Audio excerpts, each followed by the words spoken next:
We're here today, and I'm going to interview Traveling Eddie. So, if any of you don't know him, check out his videos. He's a really cool dude. We'll learn more about him in just a minute. I haven't done anything here for a while, so on the I'm used to doing lives on my phone, which seems awkward, but let me try and figure out how to get Eddie up here. I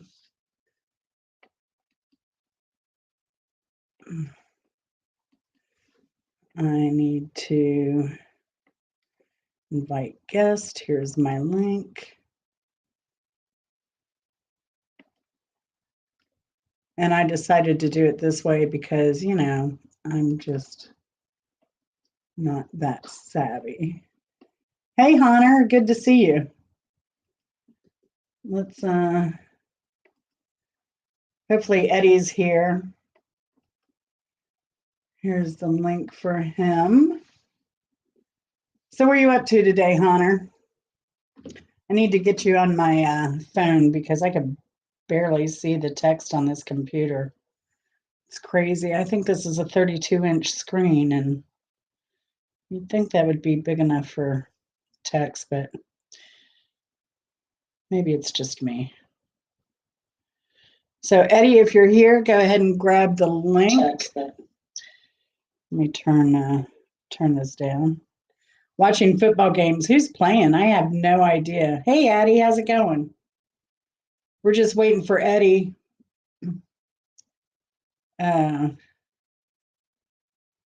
We did determine we are on the same time zone. Let me see. I know he had some business he was doing. Let me see if I can get him through a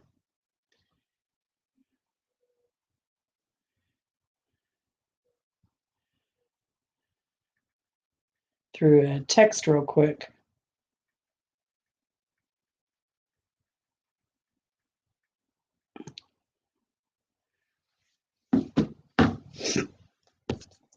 So I just put a turkey in the oven. That's what I'm doing today. We didn't have any turkey. Yeah, right, Addie?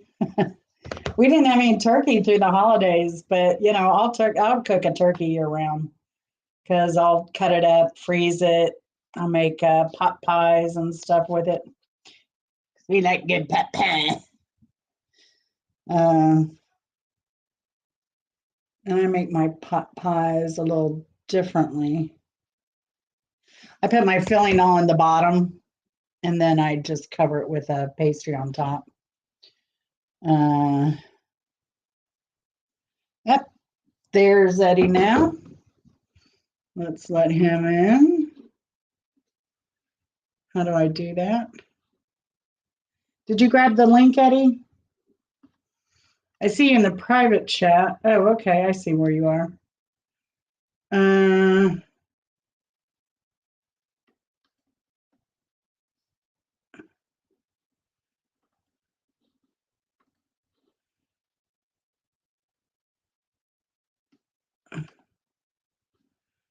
Let's see. This is weird. Saying add source. Oh, I see you now, Eddie. Like I said, I haven't done this in a while from a real computer. I'm trying to figure out how to add you. Oh, maybe I just need to change the presentation. Technology. Eddie knows how it is, so bear with me, Eddie. Oh, I need to you are. Need to get my earphones in too. I guess that would help. Eddie knows how it is, so bear with me, Eddie. Oh, I need to you are. All right, I think we're good. I am not shown. I don't know why, but that'll probably increase the views anyway. Because I am not shown. I don't know why.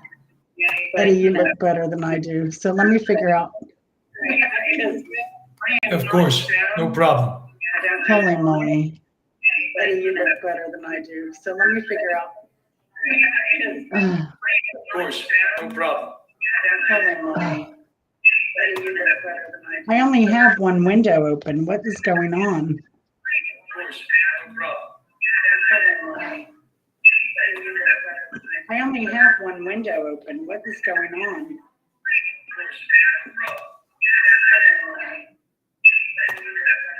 I only have one window open. What is going on?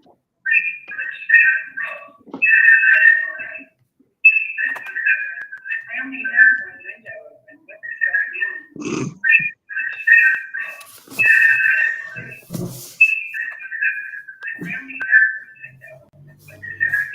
I'm sorry, Eddie. It's all right. Don't worry, man. It's crazy technology. I have never done this. I mean, I haven't done it in maybe 2 years.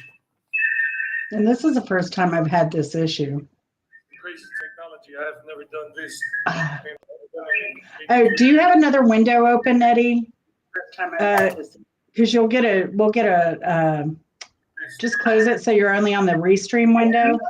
Window open, Eddie. And then if you have earphones, that would be helpful. I didn't think about that. You're not used to doing interviews and being on a panel.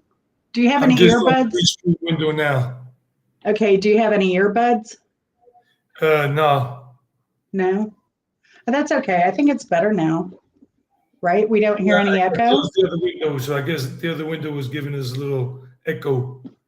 Okay, good. How are you? See if I'm doing good. I was just saying I put a turkey in the oven. I have interview questions for you, so I know you're not interested in turkey. So, but yeah, so everyone, this is Eddie. He has more than one channel, actually. He's one of the hardest working men I know on YouTube. He has a few channels, including he is also an English instructor. And he does that all online, which affords him the ability to work anywhere in the world, which is exciting. So Eddie, what made you start a YouTube channel? Short and sweet. I was in India in 2019, February and March. And then during the whole lockdown in 2020, the idea came to me when I found out that you could actually make a channel on YouTube. I had no idea that you can create a channel and it was free. And I had some footage, some photos, and some short videos I had made in India just to have as just memories. And I decided to put them up just to share those travel experiences in India. Started just as a hobby because I love traveling. So that's where the channel, this one, came from. That's great. So what is your favorite animal? I'm interspersing some YouTube stuff with some personal stuff. What's your favorite animal? I think I know, but I'll let you answer. Dogs. I know every time you see a dog in your videos, you're always, hey, puppy. Yeah, that is so cute. How many rescue dogs do you have at your dad's farm? His country house, there are approximately 11. Some were not adopted from the street or rescued. Some were just there. And then I adopted about 6 of them, rescued 6 of them. And my cousin had rescued like 4 off the street, or 3. There used to be like 14 of them there, but a couple died already, passed on. Yeah, that's always hard. But it's glad they have a great home and they're very loved and well taken care of. Oh, yeah, they are. Yeah. So which YouTubers inspired you? I know some YouTubers you've hung out with early on, but who kind of inspired you the most? Well, really, the first one I ever really knew was a travel vlogger on YouTube, and didn't know about that until about 2 years later. Gabriel Traveler. He's been on YouTube since like 2008, and he's from San Francisco, from the San Francisco area. Maybe some of you have seen him. And the first travel vlog I ever saw that was not a documentary about India was on his channel about Rishikesh when I was exploring places to visit in India before going there. Gabriel Traveler. He's been around for a long time and world traveler. He's been traveling for 30 years. Wow. Wow. Yeah, the travel vloggers really help out. And in fact, you had recently just posted a short about restaurants in Colombia. All of a sudden, they're not taking credit cards, but they're not letting Mm. people know right away that they're not. So that could put some tourists in quite a bind. So I appreciate you, alerting people. I was able to, I know someone who's going to Colombia at the end of the year. So I was able to pass that on to them. So I really do appreciate that. You travel vloggers really help more than you know. That's for certain. Yeah, The we only like thing, as we can. yeah, the only thing I would say I'd like to see more out of travel vloggers is a little bit more about accessibility, because I know, especially a lot of the old colonial cities, they don't have elevators in the hotels or hostels, and so I would just say, from my point of view, just pointing out some better accessible hotels, maybe a small hotel. If somebody doesn't want to stay in, say, a Marriott or Ramada in the middle of a city center, some like in Vigado, hotels around there that may have elevators. The streets are a little bit unfriendly too, but there are some towns that are better accessible than others, from what I've seen, and that's Yeah, helpful too. Yeah. I have So seen a few vlogs I've made that the sidewalks in the cities here, like Envigado or Medellin, they're not uniform like in the states where everything is uniform. Basically, one sidewalk and only the driveway might, have a little depression on it just for the car to come off the street. But everything is accessible for people on wheelchairs or just walking with a walker.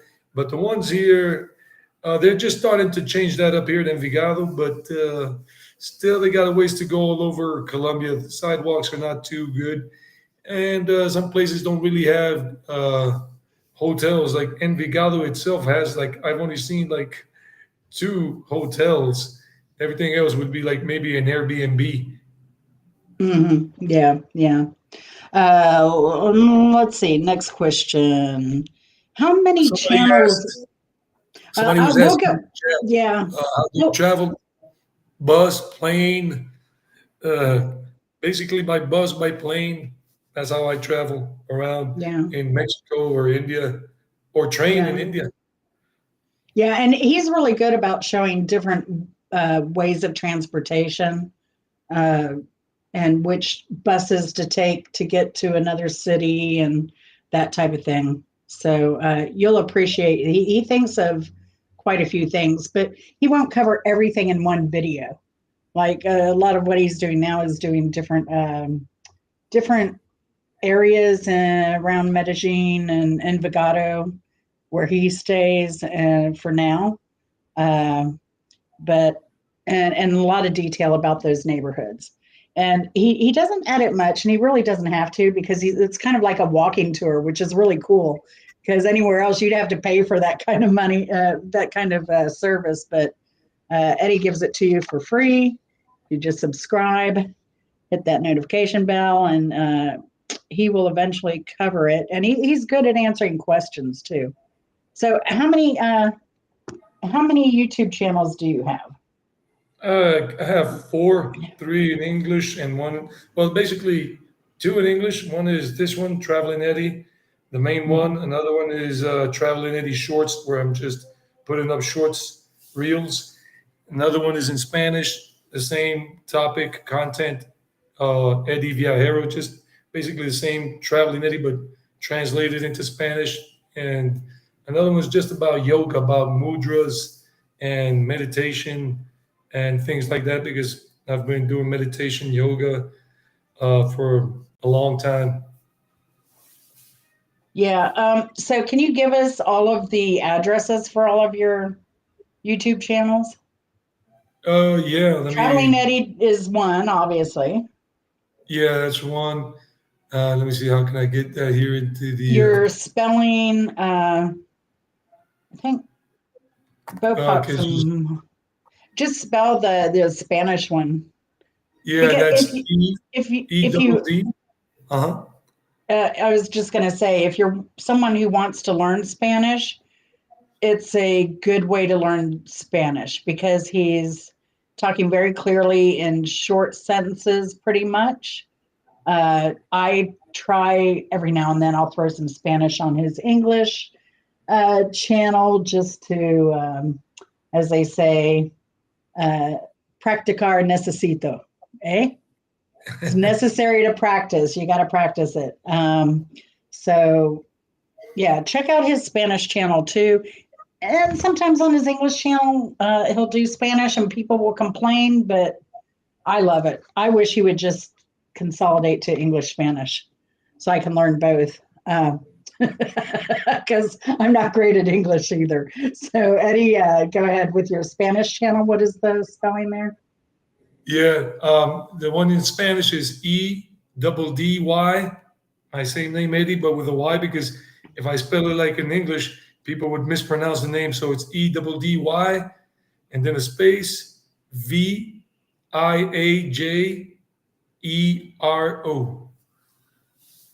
Thank you. Thank you. And then Traveling Eddie Shorts is your other, Yeah, correct? Traveling Eddie Shorts is my other one. And then your And meditation. is spiritual, just as is spiritual space Eddie E double D Y. Excuse me, Y. Sometimes I have videos in English. Sometimes I have videos in Spanish on that channel because some people have requested I do them in Spanish too. Yeah, yeah, yeah. It's a great one. I think I have that under my old YouTube uh, channel, but I have yet. I need to get that one on my newer Easy Street channel. Let's see. How many states have you lived in the U.S.? You were born Well, I was here, first of born, all. yeah, I was born in New York City and I was raised in South Carolina as a kid. So sometimes my southern accent comes out, sometimes my Yankee, and then sometimes my neutral accent because I'm an English language teacher. I've been for 24 years plus. And yeah, I lived in New York as a teenager, lived in South Carolina as a kid until the age of 12, lived also in the Rhode Island area and Lowell, Massachusetts area when I was a kid until I was 3.5. And my brother was a year and a half old. He was born in Rhode Island. And then I lived in Georgia when I went to college down there after high school. Went down to Georgia Southern University. And basically, those are the states I've lived in the states, but I've traveled to many. Yeah, yeah, because you've been to California too. When you Eddie did a fantastic. You stayed what, a month in Mexico Six and went months. Oh, that's right. It was 6 months in Mexico, and he went all over. But he did tip his toes into the state of California when he was over there too. So that was good to see. Yeah. Char- you know Charlotte Unplugged, don't you? Yeah, yeah. We follow each other because Yeah, yeah. I thought you did. we Yeah, I her see through her over there every now and then. Yeah. So TV. good to see you, Charlotte. Hey, So Charlotte. what are you planning in 2023? Well, we already kicked it off this month. The first 2 weeks until yesterday. My friend Mike from New York, from the old neighborhood where I lived as a teenager.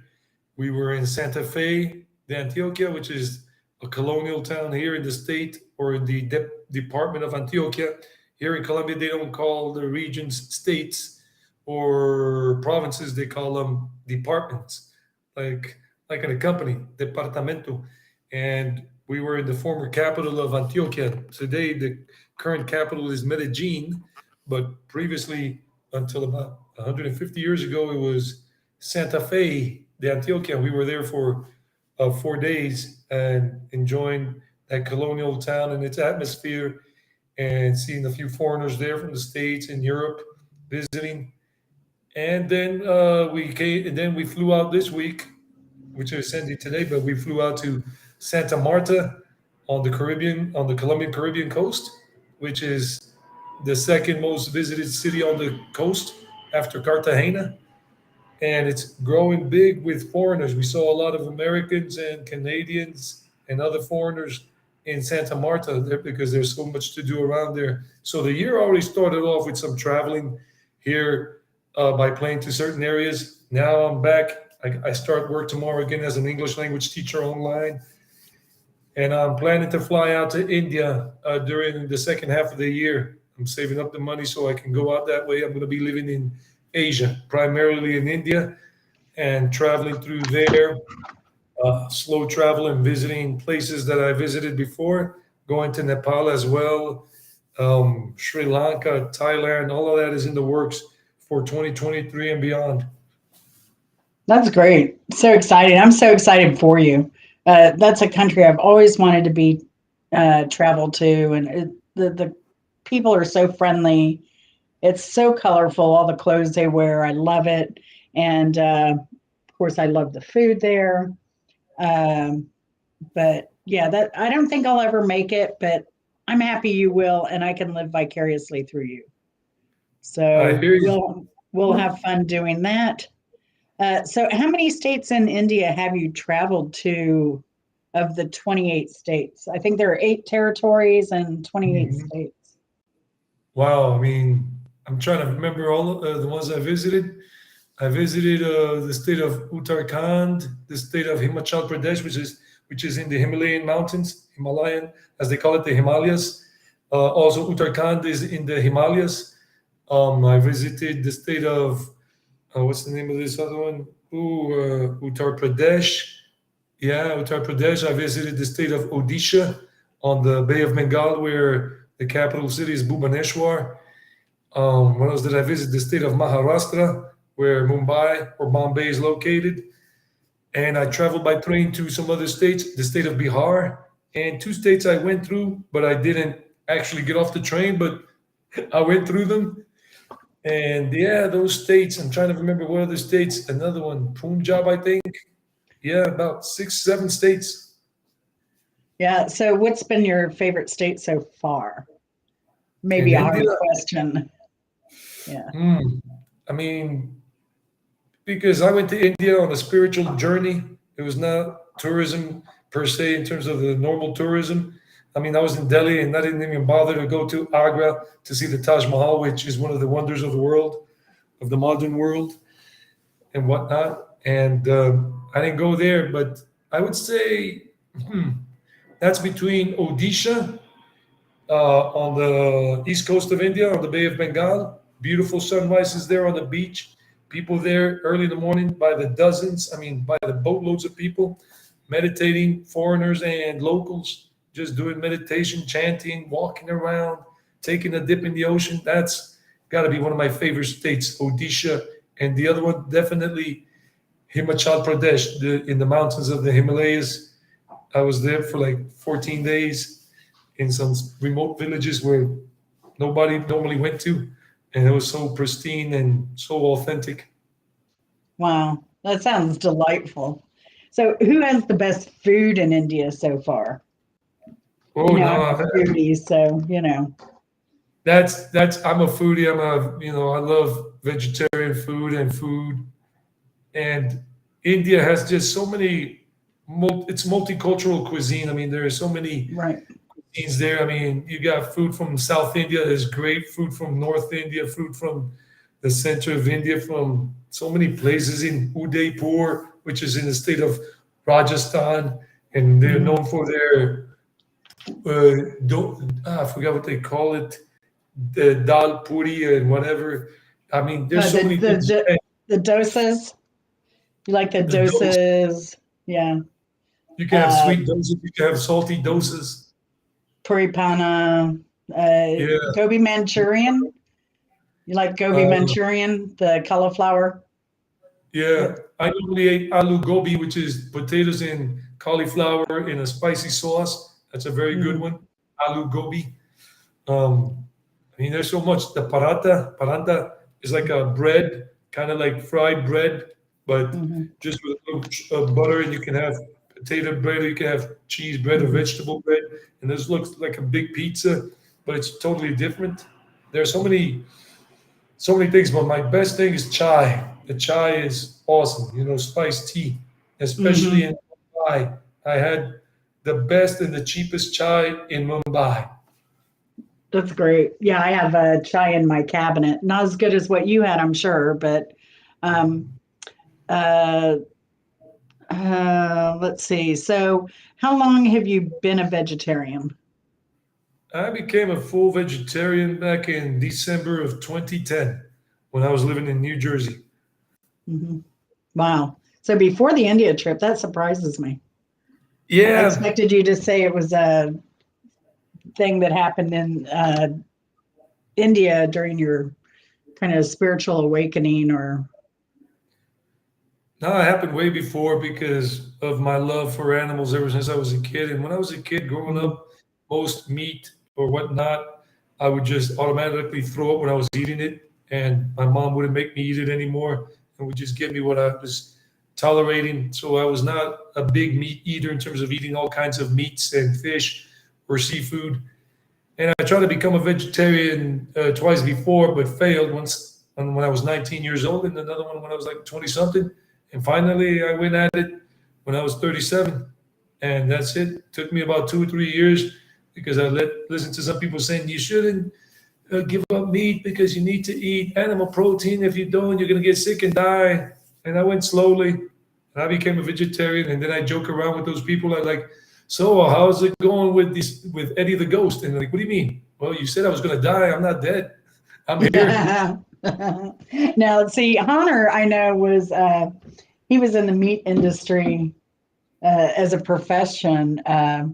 So he'll probably be surprised too to hear me say that I also was a vegetarian for probably 6 years of my youth, Oh, really? growing up and as a teen. Yeah, yeah.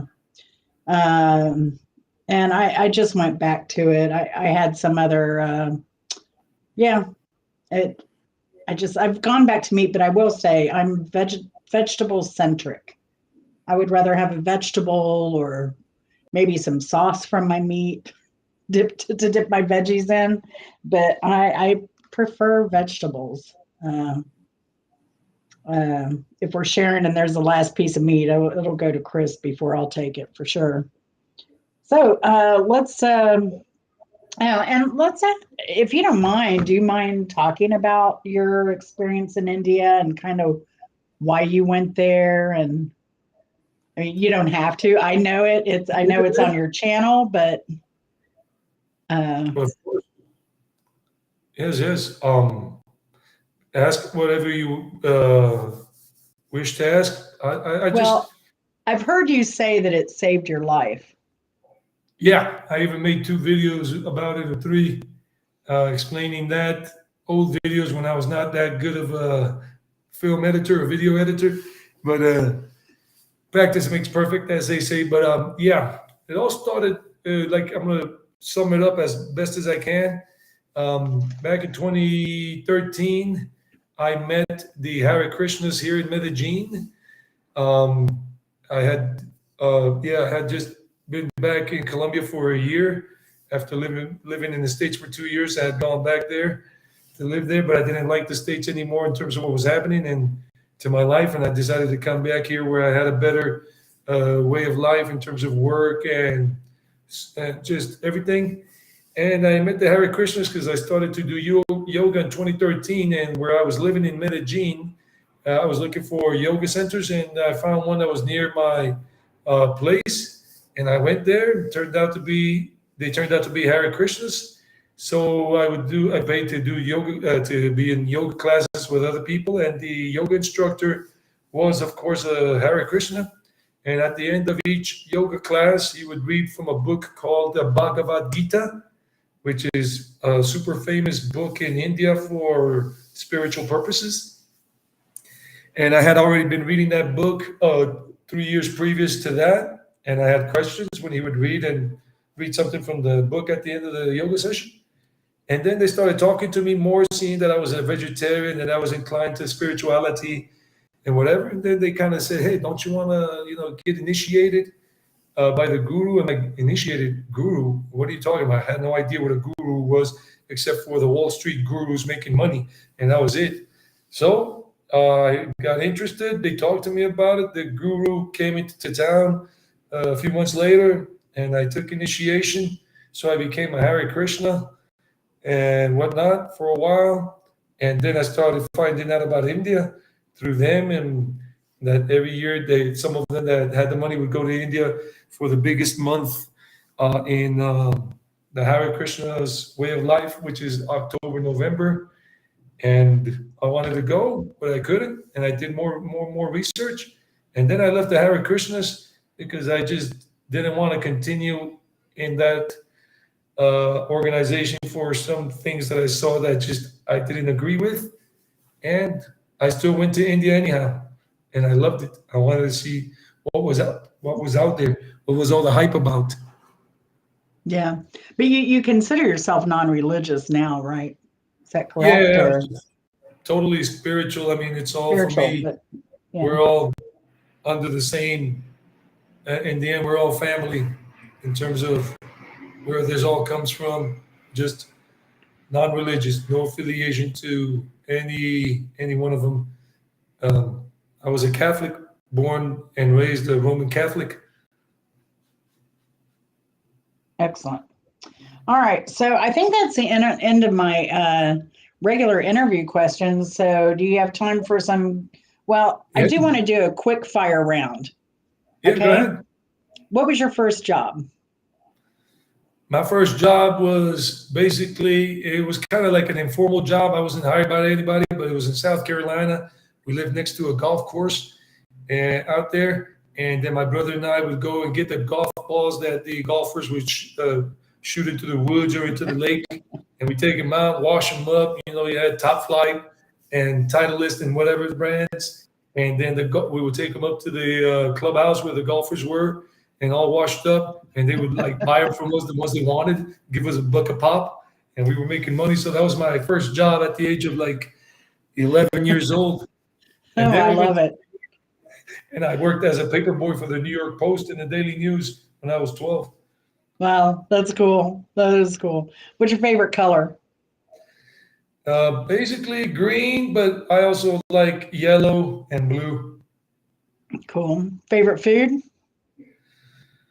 Any kind of vegetarian food that is made with a healthy, happy mind. Something you don't have to cook? Is that a good answer? I cook a lot, but quite frankly, I've been cooking since I was about 15 years old, and I'm tired these days of cooking so much. I just want to enjoy the ride without having to cook, and that's going to happen in That's India great. because I'm not doing cooking there. Even in my trip in Mexico, I had to cook a lot because I was on a shoestring budget. Yeah, that's great. Oh, and Eddie did a recent video on what $100 a day in Colombia will buy you. That's a great video. I love that. Um, Yeah. what's your favorite rock song? Oh wow, that's Kashmir by Led Zeppelin. The song is so deep spiritually. Most people never get that. I didn't even think about it until I started reading into the lyrics. Kashmir. Yeah, that's awesome. By the way, a lot of people here are rock fans. We do a rock show with, I don't know if you've heard of Bimbo Barbarella music Not really. program. Bimbo Barbarella music program. She used to be Pansy Gronsky. I met her through Rosie, which is kind of how I met you through Kev, through Rosie too, right? So, Yeah. We got and that's where together in Mexico Charlotte City. comes from. But we do a rock show every other week on her channel. We'll pick a rock star or band or some kind of theme, and we'll do our top 10, top 12, top 15, depending on what the subject matter is. Our next one is the 20th, and we're doing your favorite double, triple, quadruple album that wasn't a best of or live album. So studio album, double album, or more. Our favorite 12 is what we're doing. But we've Nice. actually done we've covered Led Zeppelin, so good to know. What is your favorite movie? Wow, that's a good one. That's a good question. If I look at that, I would have to say 7 years into Tibet with with Brad Pitt, because it was about that spiritual awakening in him, that idea of looking at life differently. Mhm. The character he played, that mountain climber, that Austrian climber, and Mhm. that was an awesome movie in itself. I've seen it like 3 times already. And That's Star great. Wars, Star Wars. May the Force be with you. What's your first concert? Wow. According to my mom, when we were kids in South Carolina, living down in Easley, South Carolina, and she took us, I think it was to a Cool in the Gang concert. Oh, wow. It Oh, you're so happened. lucky. Oh my Yeah, gosh. I would love that. Oh yeah. gosh. Snow or rain? I prefer snow. Excuse me, rain. No, hell no, no snow. I lived in the States for long enough with all that snow and all that freezing weather. And I got caught by unexpected snowfall when I was up in the Himalayas in 2019. I was freezing my rear end off. No thanks. I'm with you, Eddie. I am with you. I do not like the cold. Uh, Dude, mountain or beach? uh, it depends. Both. I mean, like when I go back to India, at some point I want to be up in the Himalayas and do my remote work, and then on my time off, go trekking on some mountains into some temple or whatever, and waterfalls, and just sit, relax, meditate, chill, take it in. And then at the end of this year, I'm planning to be on the beaches of Goa in India, in the hippie place called Arambol. It became popular in the 1960s for hippies from the States and Europe and Canada. And I want to go there and just relax and mellow out on hippie beach, Arambol, and whatever in Goa. So both. Oh, excellent. And I just came. I'm the same, I was at the but beach on the beach here yesterday. yeah, I do like water, but I enjoy both, and I enjoy playing in Mountain Creek. So there's still water there for me to play in. So I'm happy with that. Yeah. If you could make one wish come true, what would it be? One wish come true for me. Wow. I'm already working on it, and that's to just hit it big on YouTube so I can just travel without worrying about the bill. I got that. You can travel a lot in India, you know, without Yeah. having to have a million subs, which would be super nice. All right, you ready to go to? Do you have time to go to some audience questions? Yeah, of course, yes, I've got time. All Sunday. right, let's work on that. So the first one was how do you travel, which you Yeah. answered. Uh, Someone asked, how is the water in Colombia? Here, if you're here in the Medellin metro area, like Medellin is one city in this metropolitan area, this is the biggest city, the capital of the whole state or department. Then you got Envigado, which is like you think it's all the same. You got Envigado, you got Itagüí, another city. You got Sabaneta. The water is drinkable. You can drink it. You're not gonna get sick unless you got a super weak, sensitive, hypersensitive stomach. I've been drinking the water all the time right here at my mom's place, tap water right here, and not a problem. Yeah, It's good here, but in the rest of the country, I wouldn't recommend drinking tap water. The rest of the country, best just to buy bottled water. yeah, yeah. And I know you'd mentioned Mike earlier. Mike is actually moving from the US to Colombia, right? You've converted someone. Yeah, he wanted to come here, and we've known each other because his brother and my brother have been friends since like 1985, since we arrived in New York from South Carolina. And then Mike came here, and he wants to move here, but he's going back in a couple of days. He's been here for 5 weeks and having the time of his life. This is his second trip here. I invited him to come in August because I was supposed to fly out to India in October last year, but with certain complications and changes of plan, I had to put off my trip, and I told him to come on over in December again. And he's been having a blast, and he really wants to move here, but he's really got to make sure he has everything worked out, invest and whatnot. But that's what he wants to do down the road. All right. Sounds great. I'm excited for him. So does anyone have any other questions for Eddie? Before somebody asks something, just keep in mind, guys, the number of subscribers on a channel is really not all that important, except for when you want to monetize a channel. Like, for example, Easy Street with Jen here for Jen, she needs to reach 1,000 subscribers and 4,000 accumulated watch time hours in the last 12 months upon reaching 1,000 or more for the channel to be eligible for monetization. After that, it's not really important. What's more important is that people keep liking your one's content and coming back and watching all of it, most of it, especially after it's monetized, because that's the way ad revenue works, and that's how YouTubers make money. But of course, if you get 1 million views in a month, and most people are connecting from the US or from Canada, from countries where the per capita is high on average, then that 1 million views is going to be closer to $1,000 in terms of that. But if a lot of people are connecting from poor countries like YouTube India or YouTube Afghanistan or whatever, then the revenue is going to be smaller, lower. And when do you think you're going to get 1,000 subs? Well, my trip in December, I was joking, do you think I can reach 200 subs by the end of the vacation? Because I think when I left on vacation, I must have been around 170, somewhere in there. And I was surprised that, like, in those 3 weeks or so, I added, what was it, 30, I'm at 46, 44 right now. So I added maybe 70 subs in that 3 weeks. Shockingly off of shorts, because I don't do many long videos. Now I realize now I need to do that. I have, 250 subs to appease.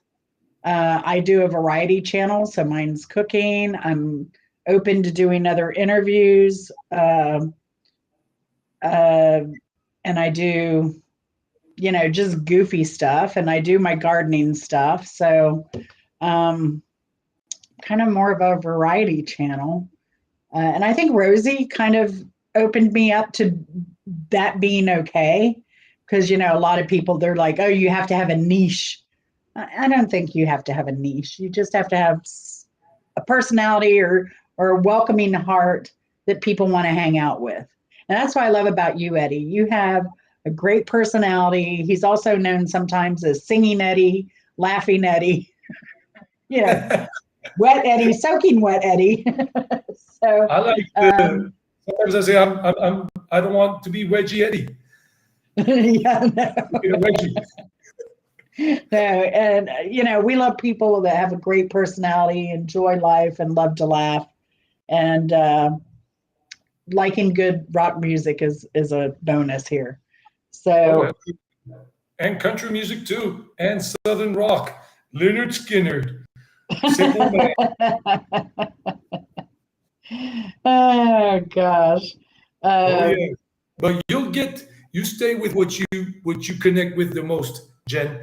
Just stay with that. Don't avoid listening to the negative noise, to the white noise, where people are saying you have to have a niche, whatever. Like you said, is you go with what you feel, you go with what you flow with, and that's all it is. And it will happen in 3 years or 7 years or in 3 months. In terms of getting monetized, it doesn't matter. Just keep doing it as a hobby, passion, have fun with it. I got stressed out for a little while because I started getting too focused on monetization. You got to make money. But then, like, what am I doing? I'm losing my essence. My essence was just keep traveling and sharing my experiences with people and talk about, give tips, show where they could get a good hotel or hostel. Like when I was in Playa del Carmen back in 2021 in Mexico, showing where they could get cheap rates, cheap hostels and whatever. And just whatever you do. And you make fun, you tell jokes. Some people like your jokes. Some people want to kill you because they don't like your jokes. Whatever. As long as you're having fun, that's what matters, because that shows on the video. I do believe. One of my favorite Mexico videos you did was when you went into the cenotes. That looked so fun. That looked amazingly fun. Oh Uh, yeah. so Hunter wants to know, hi Eddie, can you describe the safety factor? Where did you feel safe and not safe? Hunter, is that both in India and Colombia, or um, well, I know where you live in Envigado, you feel very safe, Eddie. You kind of brushed over that the other day, understandably. So, um, I mean, politically, it's a probably a better, little bit more stability than most countries. One thing I've always done, speaking of this, and since we're talking travel, one thing I've always done when I've traveled is because I have traveled to some, I haven't been to South America yet, but Central America and some Caribbean islands. And sometimes the political climate isn't as stable. Sometimes the environment is not as stable, say volcanoes, or I mean, I actually slept under a volcano in a live, active volcano in Costa Rica where I could lay in bed and just watch the lava flow all night Oh and my be waking up at 5 o'clock in the morning with a good rumble. Wow. Um, uh, yeah, I love Costa Rica. But one thing I always do is if you go to the State Department website, um, I tend to look at the travel warnings. There are travel warnings on every state or every country. And you can Yeah. see the safer places to be, where not to be, what to look out for. I personally don't go out at night. Uh, Pretty much, I try to eat early, get to bed because I'm usually tired at the end of the day anyway. So I don't like, as a tourist, walking around at night so much, depending on where I am, I Of will course. say. But I also, on the State Department site, I will register where I'm staying, where I'm going, where I'm staying, all my passport information, in case it gets lost or stolen. It makes it so much easier to get any of that back because you've already registered it with the State Department. They know you're in that country. The other thing is, if you need to be evacuated quickly, you have that support. The State Department knows where I am vaguely. They know they need to get me, a citizen, out of there. Um, and if I need to, I also use Insure My Trip. One of the consumer uh, gurus here in the news, Clark Howard. I think he also does some syndication stuff. He recommends Insure My Trip. They're also insuring for COVID right now. So if you get COVID, you should be covered. But again, uh, read all the fine print with them to make sure what is covered. But I know in the past I felt comfortable pre-COVID that if I had a medical emergency, I could be life flighted back or med flight back to the States for care. And you kind of want to know, like, if they only have private insurance, what is going to be required of you? Are you going to have to pay cash? A lot of times it's cash before you can even med flight out of there. So just some things to think about when you're traveling. I like to be super safe. So the other thing I do is I read English newspapers in countries even before I reserve my hotel room. Uh, so I can, especially like South and Central America, with some trafficking issues in some areas. You'll see that there may be infighting in one area. Like when I went to Belize, I just stayed on San Pedro Island, Ambergris Caye. I mean, uh, so I stayed in the island, but I had to fly to the mainland every trip I wanted to take. But I didn't go down to, I think it's called Orange Walk in Belize. It's a coastal area because they were having some gang issues going on there, some fighting and killing, some rivalries. So I just didn't even plan anything down in that area during my visit. So I stayed clear of that area. So, and with Costa Rica, I found Costa Rica very safe to travel around. I will say I use Gray Line to travel around Costa Rica from area to area.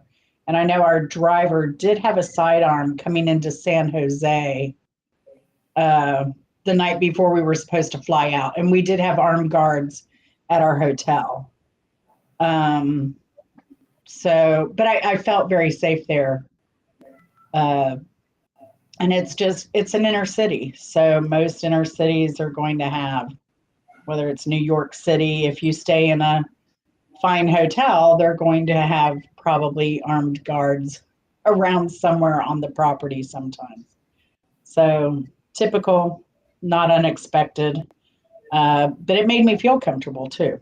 So, but other than that, I've never felt uncomfortable in Costa Rica. Let's see. Does anyone else have any questions? Well, I think Eddie. Also, Yeah, a question about you need to describe your safety things. So yeah. To answer his question, I think it's his or her question. Well, fine. about all my travels, I mean, I've always felt safe everywhere. One reason is because I'm basically 97% fearless and 3% chicken poo poo, but whatever.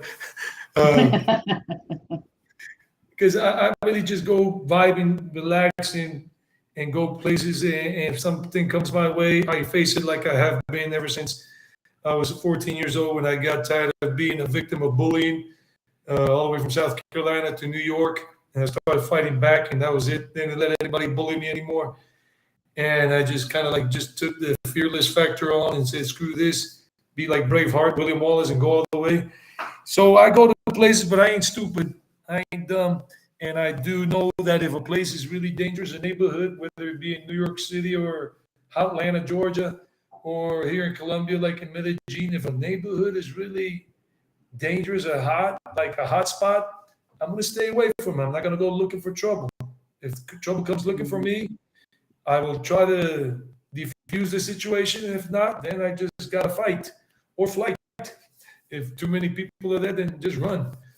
But in India is probably for a man, not a woman so much, but for a man in India, it's you can feel super safe because here's the thing: in India, the police and the military don't carry firearms. They don't carry their weapons, their rifles, unless they're under special operations tasks and they have a written permission from their colonel or commanding officer to carry a firearm, and they have to account for their bullets in case they fire any and why and stuff like that. Because India is all about non-violence, even though there is some violence there, just like in any country, but it's very minimal. And if you go to India, you will see that most policemen and soldiers do not carry arms. They have their uniforms. They carry a stick or whatever, like a nightclub, a billy club, or whatever, and that's it. And I felt safe everywhere in general, but you got to be street smart.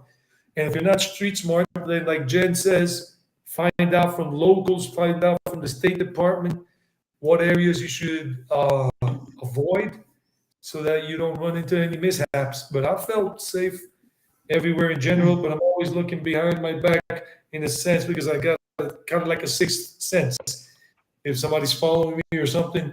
And don't go around attracting the unnecessary attention. Don't go around wearing a gold bracelet, a gold chain, flashing your latest iPhone in a place where it's kind of shady or there's the possibility of getting robbed or even getting Right. mugged. Yeah. Leave your jewelry at home. Even your baggage. Your baggage, get blue or navy bags, nothing, no hot pink, no hot orange, no fluorescent baggage. Like just keep it low key. Your purse is small, close to your body. Uh, the I think another thing, I'm pretty street smart too, and I think the other thing I noticed you did that I would also be very careful of is don't videotape around the markets where there's bootleg stuff. Like that will cause problems, many problems. So you have to be aware of that. I mean, I've encountered that in New York. So again, these larger cities, you're going to encounter that, and you just have to be aware that that is a major no-no, as is filming around government buildings. Um, Now, I've even seen Kev get threatened recently. He went to the restroom, but he left his camera with someone, and they were near one of the. I don't know if he was in Tijuana. I want to say he was in Mexico City. I want to say he was in Mexico City, Eddie, and he had left his camera with someone while he went to the restroom, and while he had left, somebody came up to the guy he had left his camera with, a friend of his, um, and told them that the gangs didn't appreciate them filming around the metro station. And Yeah, the guy didn't know what to do, and Kevin was live. So, the guy just let it roll. I think he may have put it down, but Kevin came back shortly thereafter and they were on their way. So, but yeah, they depending on where you are, yeah, you got to be a little bit careful. ask the locals if you're vlogging. Like, I mean, I know that it does happen. Like when I was here in Colombia, I was in a small town called Caldas, maybe 35 minutes from Envigado. And it was last year in February, and I was doing a live stream, walking around, and then I went off the beaten path into this neighborhood, just walking around, showing local life and everything. It was about 6:30 p.m. 7 p.m. It was already dark, and I happened to walk into a hotspot neighborhood where they're dispensing drugs. And there were two lookouts on the corner. When I passed the lookouts, I looked at them, I saw them, and I think, oh, okay, these guys look a little shady. And I say, and I started walking up the street, and I said, okay, let me just turn back. When I turned back, one of the guys was saying, hey, what are you doing? You can't be doing that. Are you recording? And I'm like, yeah, stop. I'm doing it live. And I was speaking in English, so the guy and I was speaking to him in English back, and then I just spoke a little Spanish, and I guess he was like so, like kind of angry and whatever. It seemed like he wanted to take my camera and everything, but I wasn't going to let him do it at that moment. I was trying to like, yo, relax. Okay. And then I showed him, then the other one came and kind of like defused the situation and I started speaking to him in Spanish. And they were asking me where my phone and whatever. And then the other guy started telling me, what you're doing here is you're going up into this area and you can't go there because this is a drug dispensing area where they sell drugs and everything. And they don't want to be on camera. They don't want you recording here. And then the other guy was trying to tell me, okay, no problem. I can take you. I'll be your escort and you can film. I said, no, that's all right. It's okay. I'm not going to get anybody angry because maybe the other guy was up to something knowing I was American and maybe try to, do the little grab me and then ask for money kind of situation. But I'm the kind of guy that says, I don't think so. I'll be fighting like Rocky Balboa and knocking anybody out that I got to at the moment at the same time. But it was fortunately defused. I told the guy, no. And I went back quickly onto the main road because it was only a few meters in.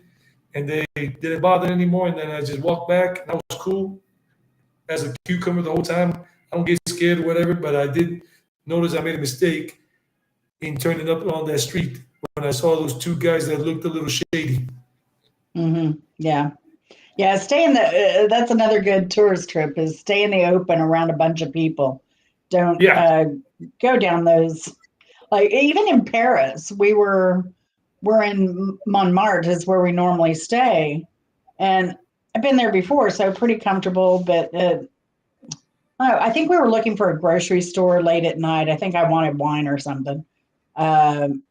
So we started walking down this street, and then I started noticing some graffiti, and then it got real dark, and then there were people like just hanging out up against the wall, and I knew that was my sign to turn around and go back.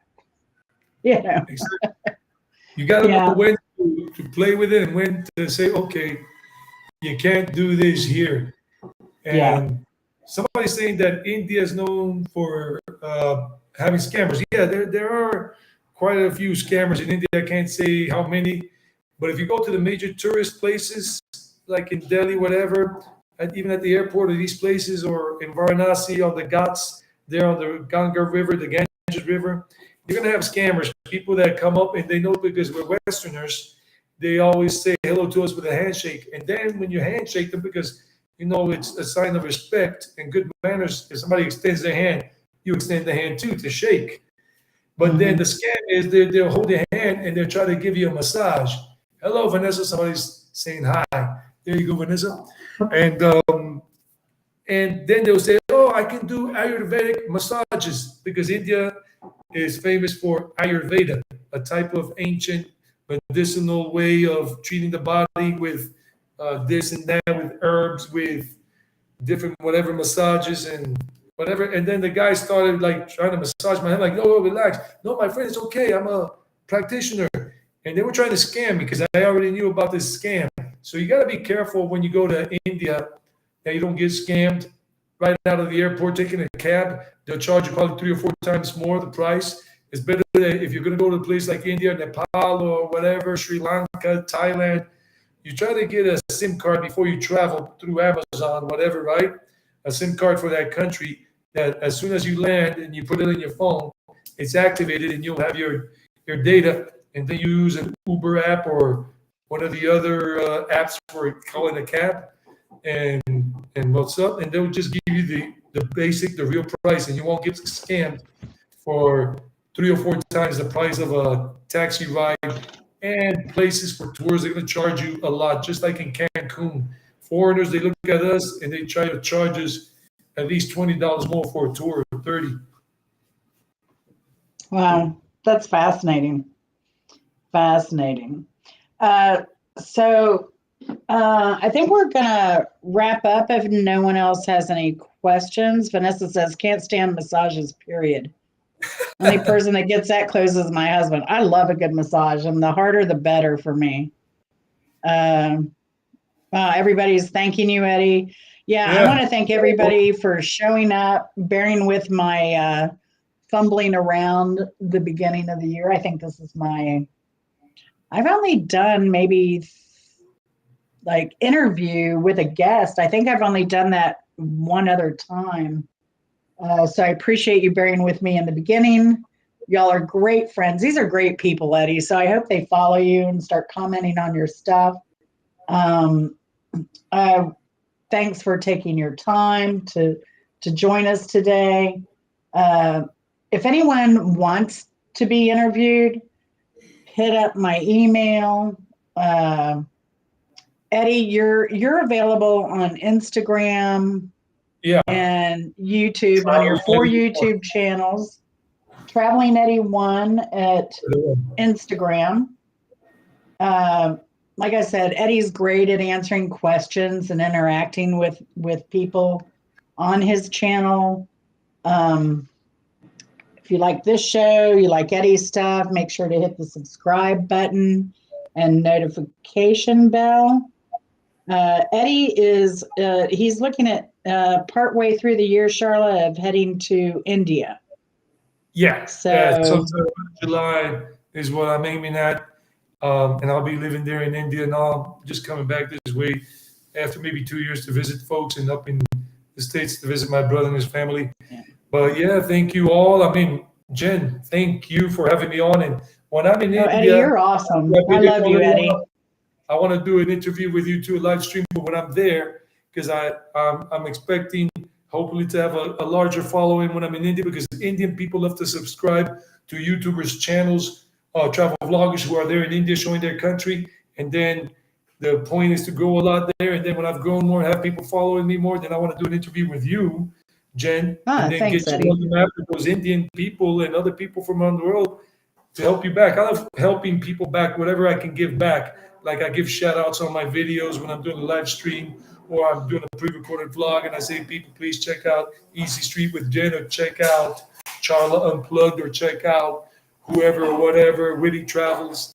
I just like to help back whatever way I can. It's not about being greedy. There are too many YouTubers out there that don't want to give anybody a little hand, like a little pinky finger at least. Right. And I am not in it for to win it. I'm not a competitive person. I never will be. I'm all for sharing and lifting up other people. And even if I don't succeed, I'm always happy to watch others succeed. You'll get I there, get a Jen. thrill. You'll get there. Ah, Don't worry, you know, because your attitude is laid back, relaxed. You're happy, go lucky. You'll get there. Don't worry about it. well, I just feel like I'd been watching YouTube for a while, but really didn't get into the live things until I guess the last um, probably couple years. And then I really found some really great people, and it really helped me get through COVID because it's funny, like I'm a very sociable person. I like meeting people and learning different things and learning about them, where they've been. Uh, but if you were at my house in a group, I would be the most quiet one there. Believe it or not, it's ironic. So, um, and then sometimes I feel like I don't have anything to give, but I guess I do. So, even if I make people laugh at my quirkiness and mistakes, I'm good with that. So, I'm not afraid to show my flaws because we all have them. Oh, yeah. Uh, uh, Vanessa Kitty says she's traveling by the end of the decade to UK and Italy. That's my hope too, Vanessa. I was supposed to go pre-COVID, but I'm kind of waiting right now to see what's going to happen. Um, an economist, data scientist, I believe he is, that I spoke to, said we may have an idea what's going to hit us by July here in the States and probably globally. So that'll be interesting. So, yeah, Eddie, thank you again. Eddie said you have a new subscriber. I hope Thank we you, get Adam. more. And hopefully, my subscribers will subscribe to you. I know you've already funneled some people to me. World Vlog, is it World Vlog TV 70? Yeah. Is that his name from Saudi Arabia? He's from Yes. Medina. He Yeah. kind of just drives around and shows the roads in Medina, which I find fascinating. And he'll also go to the mosque, which is the famous mosque that everyone has to go to before they die there in Medina. Uh, so they have to do their Hajj. And so that place is always crowded. That's always kind of fun to see for Friday night prayers. He's also showed the inside of the mosque there, which was interesting. Wow. So yeah. So anyway, well, let's finish this up. And Eddie's been taking care of his mom. He's a great person. And your mom's doing good. She's getting back on her feet, doing well with her physical therapy. She's doing good. She's getting better. And All right. it's all up to her and God and her to keep Yeah. going. And we just give a little support here and there, the support we can give. Yeah. Well, wishing your mom the best, Eddie. And it's always great seeing you. Love you very much. And we will be following you on your travels. Yeah. And I'm here for 6 more months. And then I'm off to Florida for the 4th of July. That's the point. And then off to India. And that's the plan. And I'll be bringing you guys along with me, Jen and everybody. And Jen, once again, thank you for having me here. Everybody, thanks for bearing with my tongue twisters and all. And it's fun. Just, it's a good thing. And keep supporting Jen. Easy street with Jen, just like Thanks, Eddie. it's Thanks, nice. Eddie. Now you just mentioned Florida. You left that out. When are you going to be in? When and where? On my way to India, I'm going to go to Florida for 2 days because I'm flying out of Miami to India. Ah. I could get a really cheap ticket, and it's flying Mm-hmm. with a layover in England, there in London. And if I can get Mm-hmm. that ticket, I'm getting it for the 5th of July. Then I fly out. I'll be there for the 4th of July. Just be there for 2 days Mm-hmm. in Miami, and then bam, hit it, Out get through the again. Probably I'll do a vlog in London if I have enough time to get out of the airport and go down and see Big Ben and Little Harry and Fat Joe and Yeah. whatever else. Well, let me know when you firm that up. I don't know that I'll quite be ready for a trip to Miami again this soon, but I may try and fit it in. We'll see. So let me That's know the the plan. dates when you figure it out. I'm putting Yeah. it all together. And as time goes by, I'm going to do it. And yeah, it's all about traveling. I want to keep on traveling. I'm a traveling wheelbarrow. I just want to keep rolling and rolling like a rolling stone. I don't want to slow down and settle down anywhere until I'm good and dead like the Grateful Dead. There you go, Eddie. Live it up. Live it up. You only live once and make it the best, right? Exactly before the Big Bang is out. That's right.